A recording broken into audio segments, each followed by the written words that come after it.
1975 সালের কথা। তিনি তার বন্ধু পল অ্যালেনকে সঙ্গে নিয়ে একটি ছোট্ট গ্যারেজে কাজ করা শুরু করেন। তাদের স্বপ্ন ছিল একটি নতুন ধরনের কম্পিউটার প্রোগ্রাম তৈরি করা। এক রাতে তারা একটি ম্যাগাজিনে একটি আর্টিকেল পড়েন যেখানে লেখা ছিল মাইক্রো কম্পিউটার তৈরির কথা। এটি পড়ে তারা খুবই উৎসাহিত হন এবং সিদ্ধান্ত নেন যে তারা এই মাইক্রো কম্পিউটারটির জন্য একটি প্রোগ্রাম তৈরি করবেন। তাদের কাছে সেই মুহূর্তে কোনো কম্পিউটার ছিল না, তাই তারা শুধু কাগজে কলমেই এই প্রোগ্রামটি লেখা শুরু করেন। প্রায় 2 মাস কঠোর পরিশ্রমের পর তারা প্রোগ্রামটি তৈরি করে ফেলেন। কিন্তু তাদের সামনে একটি বড় সমস্যা ছিল, কারণ প্রোগ্রামটি পরীক্ষা করার জন্য তাদের কাছে কোনো কম্পিউটার ছিল না। তখন পল অ্যালেন হার্ভার্ডের একটি ল্যাবে একটি কম্পিউটারের ব্যবস্থা করেন।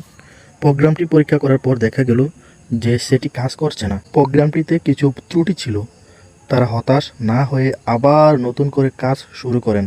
দিন রাত এক করে তারা সেই ভুলগুলো ঠিক করেন। অবশেষে প্রোগ্রামটি সফলভাবে কাজ করে।